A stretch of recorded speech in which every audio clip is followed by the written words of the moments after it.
तो हाँ प्यारे बच्चों, नमस्कार। फाइनली राजस्थान बोर्ड कक्षा 11 राजनीतिक विज्ञान पॉलिटिकल साइंस का जो पेपर है वो फाइनली आपके आज हो चुका है। इस वीडियो के अंदर इस पूरे पेपर का फुल सॉल्यूशन, पूरे पेपर की फुल आंसर की आपको इस वीडियो के अंदर मिलने वाली है। तो वीडियो को आपको कंप्लीट देखना है। आपका पेपर कैसा हुआ, आपने 70 में से कितने नंबर का स्कोर किया, आपका पेपर ईजी था या हार्ड था, तो ये आप सभी बच्चों को कॉमेंट करके जरूर बताना है। तो पूरे पेपर का फुल सॉल्यूशन आपको इस वीडियो के अंदर मिलने वाला है। पेपर में टोटल आपको 45 क्वेश्चन पूछे गए थे, तो टोटल 45 क्वेश्चन का फुल सॉल्यूशन आपको इस वीडियो के अंदर एक साथ मिलने वाला है। तो साथ साथ में आप अपने उत्तर है वो मिलान कर सकते हैं कि कौन सा क्वेश्चन आपने करेक्ट किया है, कौन सा क्वेश्चन आपने रॉन्ग किया है। तो कक्षा 11वीं अर्धवार्षिक परीक्षा 2025-26 का पेपर है, राजनीतिक विज्ञान का पेपर है ये, जो आज हुआ है आपकी। और यहाँ पर सबसे पहले आप देख सकते हैं आपको वस्तुनिष्ठ ऑब्जेक्टिव टाइप क्वेश्चन दिए गए थे और एक एक नंबर के थे। तो पहला प्रश्न आपको पूछा गया था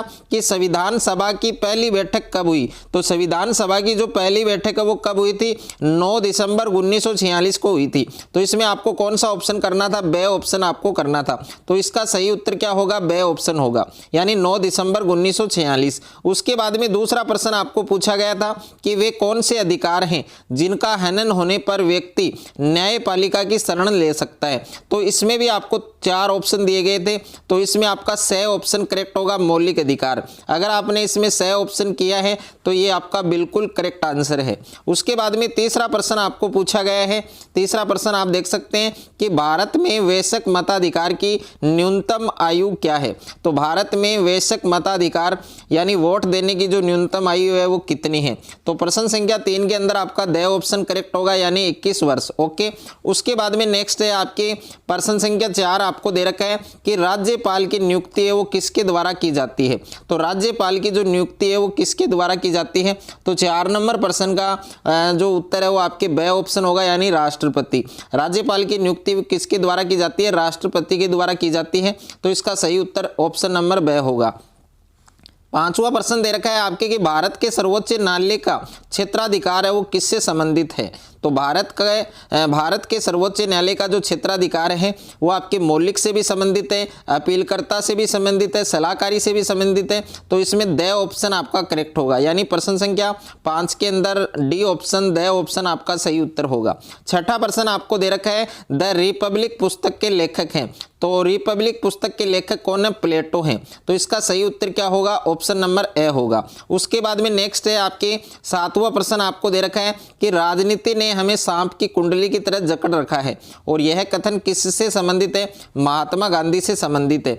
तो इसमें ए ऑप्शन आपका क्या होगा, सही होगा, ए ऑप्शन करेक्ट होगा, महात्मा गांधी। उसके बाद में नेक्स्ट है आपके 8वां प्रश्न आपको दे रखा है कि स्वतंत्रता से संबंधित हानि सिद्धांत के प्रतिपादक हैं।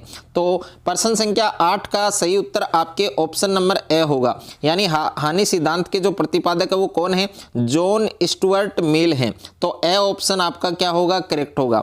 9वां प्रश्न आपको दे रखा है कि टी.एच. मार्शल ने नागरिकता में कौन से अधिकार शामिल किए हैं। तो प्रश्न संख्या 9 का सही उत्तर आपके ऑप्शन नंबर द होगा, उपयुक्त सभी। प्रश्न संख्या 10 दे रखा है कि मानव अधिकारों की सार्वभौमिक घोषणा संयुक्त राष्ट्र संघ के द्वारा की गई।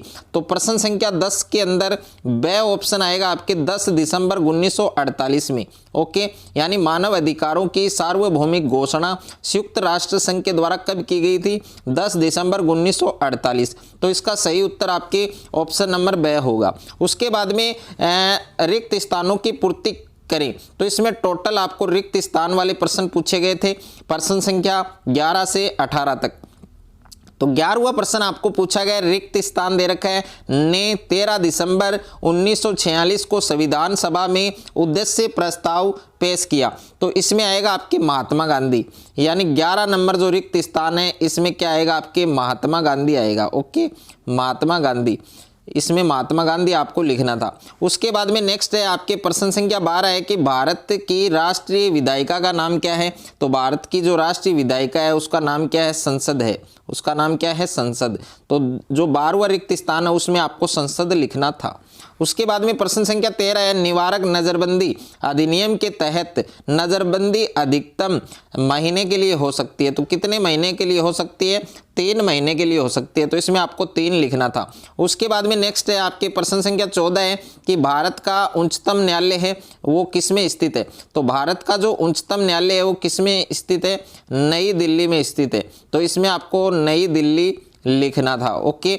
उसके बाद में नेक्स्ट है आपके प्रश्न संख्या 15 है कि प्राचीन भारतीय समाज में न्याय के साथ जुड़ा हुआ था। तो इसमें आएगा आपके धर्म।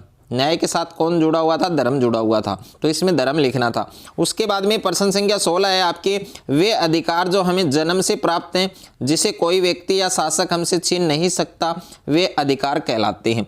तो इस रिक्त स्थान में आपको लिखना था मानवाधिकार। इसमें क्या आएगा आपके? मानवाधिकार। और काफ़ी स्टूडेंट ने इसमें प्राकृतिक अधिकार भी लिखा होगा। तो मानवाधिकार। ओके, इसमें मानवाधिकार लिखना था, या फिर आप प्राकृतिक अधिकार भी इसमें लिख सकते हैं। इसमें आप क्या लिख सकते हैं? प्राकृतिक अधिकार। यानी दोनों उत्तर सही हैं आपके, मानवाधिकार भी सही है और प्राकृतिक अधिकार भी सही है। उसके बाद में नेक्स्ट है आपके 17वां प्रश्न, सामाजिक न्याय हेतु अज्ञानता का आवरण शब्दावली का जो प्रयोग है वो किसके द्वारा किया गया? तो इसमें आएगा आपके जॉन रॉल्स। ओके, इस रिक्त स्थान में आपको क्या लिखना था? जॉन रॉल्स आपको लिखना था। जॉन रॉल्स, ये आपका सही उत्तर होगा। उसके बाद में 18वां प्रश्न है, शरणार्थी और अवैध प्रवासियों को कोई राष्ट्र अपनी देने के लिए तैयार नहीं है। तो इसमें आएगा नागरिकता। इसमें क्या आएगा? नागरिकता आएगा। इसमें बच्चों क्या आएगा आपके? नागरिकता। या आप स्थायी निवास भी इसमें लिख सकते थे। स्थायी निवास। जिन बच्चों ने स्थायी निवास लिखा है उनका भी सही है, और जिन बच्चों ने नागरिकता लिखा है उनका भी सही है। उसके बाद में अति लघुतरात्मक प्रश्न आपको पूछे गए थे 1-1 नंबर के। तो प्रश्न संख्या 19 है कि संविधान के प्रारूप हेतु प्रारूप समिति के अध्यक्ष कौन थे?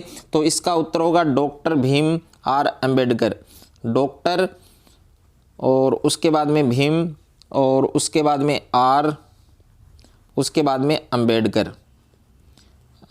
ओके, ये नाम आपको इसमें लिखना था। उसके बाद में नेक्स्ट है आपके प्रश्न संख्या 20 है कि किस मौलिक अधिकार के द्वारा बंधुआ मजदूरी को प्रतिबंधित किया गया था? तो इसमें आएगा शोषण के विरुद्ध अधिकार। शोषण के विरुद्ध अधिकार। प्रश्न संख्या 21 है, फर्स्ट पास्ट द पोस्ट यानी बहुलवादी प्रणाली किसे कहते हैं? तो इसकी परिभाषा लिखनी थी आपको कि एक चुनावी प्रणाली है जिसमें प्रत्येक निर्वाचन क्षेत्र में सबसे अधिक वोट पाने वाला उम्मीदवार जीतता है। क्या लिखना था? एक चुनावी प्रणाली है जिसमें प्रत्येक निर्वाचन क्षेत्र में सबसे अधिक वोट पाने वाला उम्मीदवार जीतता है।